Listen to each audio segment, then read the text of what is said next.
আজকে তোমাদের সাথে এমন একটা ওষুধের নাম বলবো যা নিলে একটুখানি ইনজেকশন তোমাদের 3 মাসের প্রোটেকশন দিতে পারে।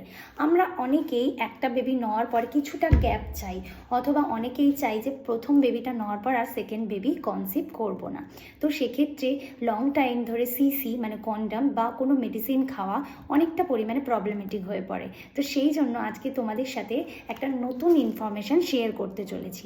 ওষুধটার নাম হচ্ছে অন্ত্ররা, যেটাকে আমরা মেডিকেল টার্মিনোলজিতে composition wise medroxyprogesterone acetate injection বলে থাকি।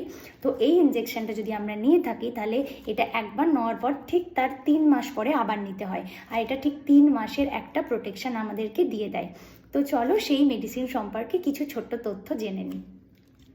যে আগে না অন্তরাটা সাপ্লাই ছিল আইএম মানে মাসেলে দিতে হতো, যেটাও 3 মান্থেরই গ্যাপ থাকতো, কিন্তু সেটা ইন্ট্রামাস্কুলারলি আমাদেরকে দিতে হতো এবং একটা সুপারভিশন ওয়াইজ মানে কোনো মেডিকেল প্রফেশনরাই দিত এটা।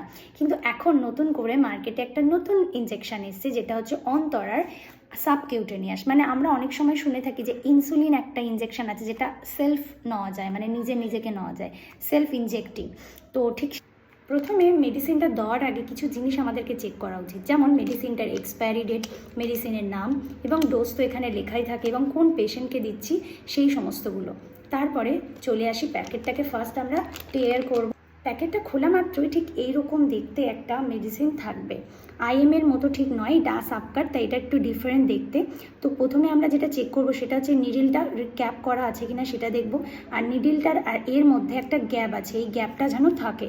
তো ফার্স্ট আমরা যখন ওষুধটা দেবো ফার্স্টে শেক করে নেওয়ার পর এই গ্যাপটাকে আমরা ক্লোজ করব, মানে লাইক প্রেস করব।